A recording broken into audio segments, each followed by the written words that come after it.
الله أكبر الله أكبر الله أكبر لا إله إلا الله الله أكبر الله أكبر ولله الحمد الله أكبر الله أكبر الله أكبر لا إله إلا الله الله أكبر الله أكبر ولله الحمد الله أكبر الله أكبر الله أكبر لا إله إلا الله الله أكبر الله أكبر ولله الحمد الله أكبر كبيرا والحمد لله كثيرا وسبحان الله بكرة وأصيلا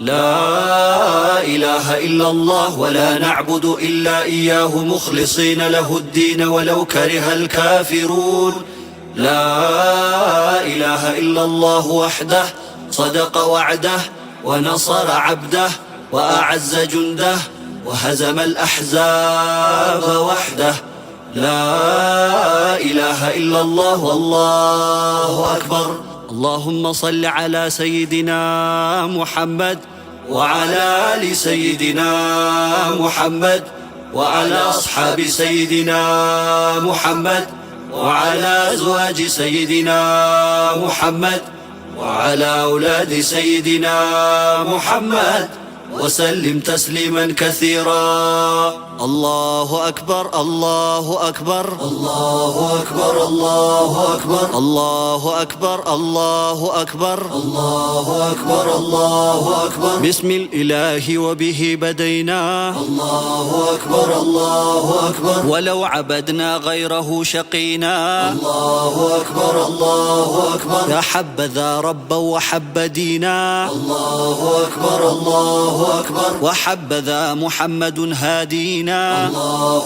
أكبر الله أكبر لولاه ما كنا ولا بقينا الله أكبر الله أكبر اللهم لولا أنت ما بغوا علينا الله أكبر الله أكبر إذا أرادوا فتنة أبينا الله أكبر الله أكبر وقد تداعى جمعهم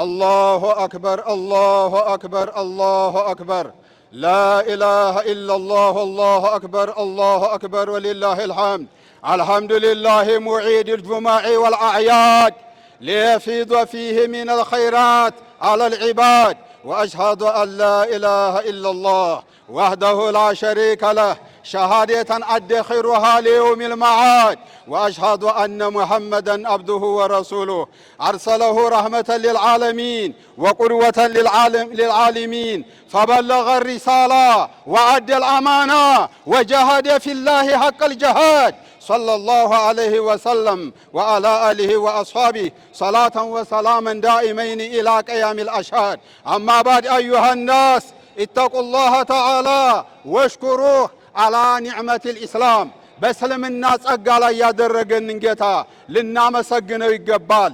ይህን እስልምና ሙሉ ያደረገልን ጌታ አንድ ሰው አን ረጁለ ሚን اليهود አንድ አይሁድ አሚር المؤمنين ዑመር ኢብኑ ኸጧብን ጠየቃቸው። የአሚር المؤمنين አንተ የሙእሚናኖች መሪ ሆይ አየቱን ፊ ኪታቢኩም በእናንተ መጽሐፍ ውስጥ የሆነ አንቀጽ አለች በእኛ ብትሆንኛ ማዕሸረ اليهود አይሁዶች በእኛ ላይ ብትሆን ያቺ አንቀጽ የወረደችበትን ቀን ዒድ አድርገን መደሰቻ አድርገን እንይዛት ነበር አላቸው። فقال أي آية ማንኛው አያት ናት ብለው ጠየቁት ዑመር قال تعالى اليوم أكملت لكم دينكم وأتممت عليكم نعمتي ورضيت لكم الإسلام دينا اليوم ዛሬ ቀን አረፋ ላይ ነው የወረደው ትላንት ማለት ነው በዘጠነኛው ቀን اليوم ዛሬ ቀን አክመልቱ ለኩም ዲነኩም ሃይማኖታችሁም ወላሁላችሁ ወአትመምቱ አለይኩም ኒዕመቲ ጸጋዬንም ወላሁላችሁ ወረዲቱ ለኩም الإسلام ታዲም በኩል እስልምና ሃይማኖት በኩል እስልምናን ወደድኩላችሁ አላቸው። እቺ አያት ነው የወረደችበት አላቸው። ፈቃለ ዑመር ኢብኑ ኸጣብ ምን አሉ? ኢኒ ለአዕለሙ اليوم الذي نزلت فيه እኔ የወረደችበትን ቀን አውቃለሁ አሉ።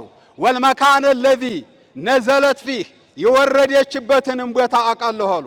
ነዘለት ወረሱሉላህ ሰለላሁ ዐለይሂ ወሰለም የአላህ መልእክተኛ ቃኢሙን ቢዐረፋ አረፋ ላይ ነቢያችን ቁመው እያለ ጁሙዓ ቀን ኢባደላህ ኢዛ ተአመልና ነው የወረደችው ብለው ነገሩት። ትናገናዝበው፣ ትናስተነትን፣ ትናስተውል አልየውመ ለዚ ነዘለት ፊህ እቺ የወረደችበት ቀን የቋጠረችው በውስጧ በዛሬ ቀን ውስጥ ትልቅ የዚህን ቀን ትልቅነት የሚያመለክት ነው። ኢምቲናን አላህ አላ ኢባዲህ አላህ በሙእሚናኖች ላይ የዋለላቸውን ውለታ ሃይማኖታቸውን በመምላት ፈለም የውቀ ፊህ ነቅሱን ጎዶሎ ምንም የለውም። ፊ ተሽሪዓቲ ህግጋቱ የተሟላ ነው። ወለም የተጠረቀ አለህ ኸለሉን ፊ ኒዛሚ ጎዶሎ ተህሪፍ መቀየር መጨመር መቀነስ የሌለበት ነው። ፊ መሳዲሪህ የርጅው ኢለይሃ ሊማዕሪፈቲ ተፋሲል አህካሚ ወሄል ኪታብ ቁርአን ሐዲስ ፈቀድ ተከፈለ አላሁ ቢሂፍዚሃ አላህ ቁርአንን ጠብቆታል። ፈቀድ ተከፈለ አላሁ ቢሂፍዚሃ ኢና ነሕኑ ነዘልነ ዚክረ ወኢና ለሁ ለሓፊዙን እኛ ቁርአንን አወረር ነው እኛ እንጠብቀዋለን ይላል። الله يا فاطر يا مصور الله أكبر الله أكبر الله يا محصي ويا مدبر الله أكبر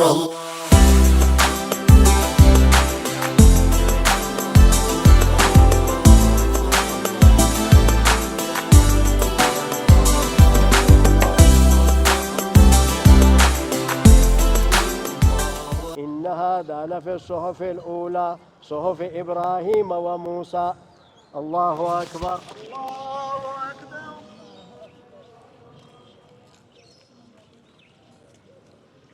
سمع الله لمن حمده ولك الحمد الله أكبر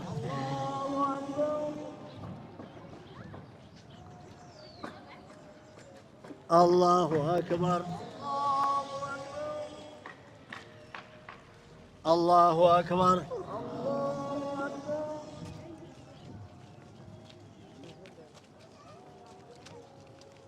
الله أكبر الله أكبر الله أكبر الله أكبر الله أكبر الله أكبر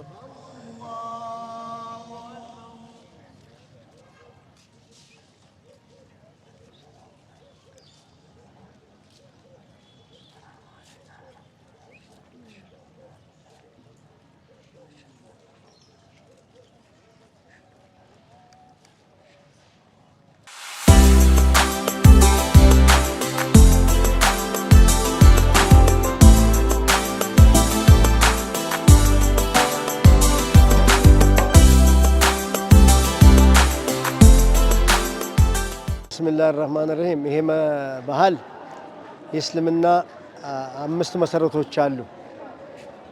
አንዱ ይሄ አምስተኛው ነው። አንደኛው አላህን በአላህ አንድነት እና ረሱል መልእክተኛነታቸውን መመስከር ሲሆን፣ ሁለተኛው ሰላትን በትክክል መስገድ፣ ሶስተኛው መጽዋዕትን ዘካ መስጠት፣ አራተኛው ጾም፣ አምስተኛው ነው ይሄ ሐጅ። ሁሉም በአመታዊ ጉባኤ ነው ሙስሊሞች የሚተዋወቁበትና የሚተባበሩበት የሚመካከሩበት ማለት ነው። ለሙስሊም ወንድሞቻችን ለሌላውም ወንድሞቻችን ኢብራሂም የሁሉም ነበሩ። የነሱን ሱና መከተል አለብን። ለአላህ መታዘዝ አለብን። ልጆቻቸውም ለወላጆቻቸው እንደዛው የኢብራሂም ልጅ እንደታዘዘ መታዘዝ አለባቸው። የነብዩላህ ኢብራሂም ከእንግዳ ጊዜ እንጂ አይበሉም ነበረ። አሁን በዛሬ ጊዜ ለብቻ መብላት በጣም መጥፎ ነው። ብዙ የራበው ሰው አለ። ጊዜው ትንሽ ይሄን ጊዜ እስከምናልፍ ድረስ ተባብረን ሁሉም ለሁሉም መተባበርና መተዛዘን ያላዘነ ሰው አላህ ያዝንለት። ለሰው ማዘን አለብን። በመሃሎቻችን የቲም አባት አልባ የሆኑ ልጆች አሉ። ባለቤት የሌላቸው ሴቶች አሉ።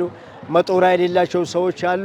በጎረቤታችን የት እንዳሉ ብለን ፈልገን ከነሱ ጋር እየበላን ያገኘን ከነሱ ተቋድሰን አላህን ማመስገን አለብን። ዒድ አልአድሃ በዓል እጅግ በጣም ከተከበሩ የእስልምና ሁለት በዓላቶች መካከል አንዱ ነው። የአላህ መልእክተኛ ሰለላሁ ዐለይሂ ወሰለም አልፊጥሩ የፍስክ በዓል ወይም ደግሞ የጾም ፍቺ በዓል የውመ ቱፍጢሩን ረመዳንን ጾማችሁ ስትጨርሱ ነው።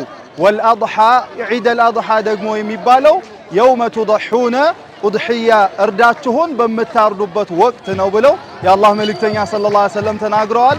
ይህ ትልቅ መስዋዕትነት የሚቀርብበት ከእስልምና 5 መሰረቶች መካከል የሐጅ ስነ ስርዓት የመጀመሪያ መጠናቀቂያ ወይም ደግሞ ከሐጅ ስነ ስርዓት 3 ተግባራቶችን ፈጽመው ዛሬ የሐጅ ስነ ስርዓታቸው ማብቂያና በሐጅ ስነ ስርዓት ወቅት ተከልክለው የነበሩ ነገሮችን የሚፈቀድበት ቀን ነው ዒድ አልአድሃ።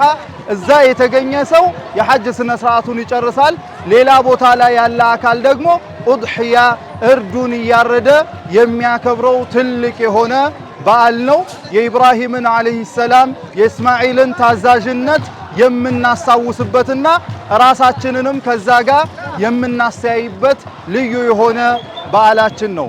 እጅግ በጣም በሚያስደስት ሁኔታ የጸጥታ አካላት ሙሉ የጸጥታ ሽፋን ሰጥተው እንደተለመደው ዒዱን በሰላም እንድናከብር ስላደረጉ የጸጥታ አካላትን ከዞን ጀምሮ እስከ ከተማ ያሉ የጸጥታ አካላትን እጅግ በጣም አድርገን እናመሰግናለን። ሌላው ይሄን ዒድ በማስተባበር እስካሁን ድረስ የሚታወቁ በየዓመቱ እያስተባበሩ ያሉ ወጣቶች አሉ። በተቀናጀ መልኩ ከከተማው እስልምና ጉዳዮች ምክር ቤት ጋር ሆነው በአማረ መልኩ ዒዱ እንዲከበርና እንዲከናወን አድርገዋል። ለነርሱም ላቅ ያለ ምስጋና እናቀርባለን። በጌዲዮ ዞን ላይ በ13ቱም መዋቅር ላይ ለሚገኙ እስልምና ጉዳይ ምክር ቤት አመራሮች እንደገና ደግሞ በየአካባቢው ላሉ ጌዲዮ ዞን ላይ ለሚገኙ በገጠርም በከተማም ለሚገኙ ሙስሊሞች እንዲሁም ለዓለም ሙስሊሞች በአጠቃላይ እንኳን ለ1446ኛው ዒድ አልአድሃ በዓል በሰላም አደረሳችሁ። ዒዱ የመከባበር፣ የመፈቃቀር፣ የአንድነት፣ የመተዛዘን፣ የመተጋገዝ እንዲሆን እንመኛለን። በዓሉ ዒድ አልአድሃ ይባላል። ይሄኛው በዓል እንግዲህ 1446ኛው ዓመተ ሂጅራ ላይ የመጣ በዓል ነው። ኢንሻአላህ ከእስልምና መሰረቶች አንዱን የምንተገብርበት በዓል ነው። እሱም ያው ሐጅ ነው።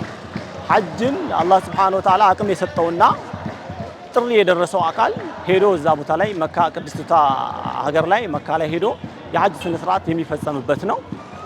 እዛ ያሉት ሰዎች ያው ያንን ያደርጋሉ። በተቀረው ደግሞ ሌላው ዓለም ላይ ያለው ሙስሊም ደግሞ እቺን ቀን ታሳቢ በማድረግ እርድ ፈጽሞ ምስኪን ወገኖቹን ታሳቢ አድርጎ የተቸገሩትን በመርዳትና ሌላዎችንም በማገዝ ያው ጥሩ የሆነ በዓል ያከብራል ማለት ነው። በመጀመሪያ ደረጃ ኢንሻአላህ ዓለም ላይ ለሚገኘው ሙስሊም ማህበረሰብ በአጠቃላይ ለ1446ኛው ዓመተ ሂጅራ ዒድ አልአድሃ አረፋ በዓል እንኳን በሰላም አደረሳችሁ ለማለት ወዳለሁ። ከዛ በመቀጠል ኢንሻአላህ ለመወዳት እናቴ እንኳን አደረሰሽ ማለት ፈልጋለሁ። የዒድ አልአድሃ አረፋ በዓል በጣም በድምቀት ተከብሯል። ያው እዚች ከተማችን ላይ በዚህ በምታዩት መልኩ በደንብ ተከብሮ እየተከበረ ይገኛል እና ያው ጠዋት ከ12 ሰዓት ተኩል ጀምሮ የተክቢራ ፕሮግራም ተደርገዋል። ከዛም በኋላ የሰላት እንዲሁም የቁጥባ ፕሮግራም ተደርጎ አሁን ደግሞ ቀጣዩ ወደ እርድ ፕሮግራም ሰው ስለሚገባ በጊዜ ፕሮግራሙን ጨርሰናል። ወጣቱ እንደምታየው ከሶስቱም ከትልልቅ መስጂዶች የተወጣጡ ወጣቶች ፕሮግራሙን ቦታ በማስያዝ ከጠዋት ጀምሮ ሌሊት ትላንት አስፋልት ከማጽዳት ጀምሮ ትልቅ ስራ እየሰሩ የሚገኙ ወጣቶች በርካታ ወጣቶች ነበሩ አብረው። ለቤተሰቦቼ እንደውም ለመላ ኢትዮጵያ ሕዝብ እንደውም ዞናችን ላይ ለሚገኙ ለእስልምና እምነት ተከታዮች በአጠቃላይ ብሎም ክልላችን እንዲሁም ሀገራችን በመላው ዓለም የሚገኝ ሙስሊሙ ህብረተሰብ እንኳን ለ1446ኛው የዒድ አልአድሃ የአረፋ በዓል በሰላም አደረሳችሁ እላለሁ። አከባበሩ በጣም ደስ ይላል። ይኸው በአሪፉ ወጣቶችም የዲላ ጀማውን በጣም በአሪፉ እያከበረ ነው። እኔ በጣም ደስ ብሎኛል። እዚህ ያው የመጀመሪያ ዓመቴ ነው ከቤተሰብ ውጪ ሳከብር እና በጣም ደስ ይላል። በጣም በአሪፉ ነው እያከበርን። ህብረተሰቡ በጣም ደስ ይላል አቀባበላቸው ምናምን ያው እኛን እንደ ራሳቸው አድርገው ነው ያዙን እና ያከበሩን እና በፈጣሪ አክብራቸው እንላለን። ለቤተሰቦቼ እንኳን ለዘመድ አዝማዶቼ ለጓደኞቼ እንኳን አደረሳችሁ እላችኋለሁ ማለት ነው።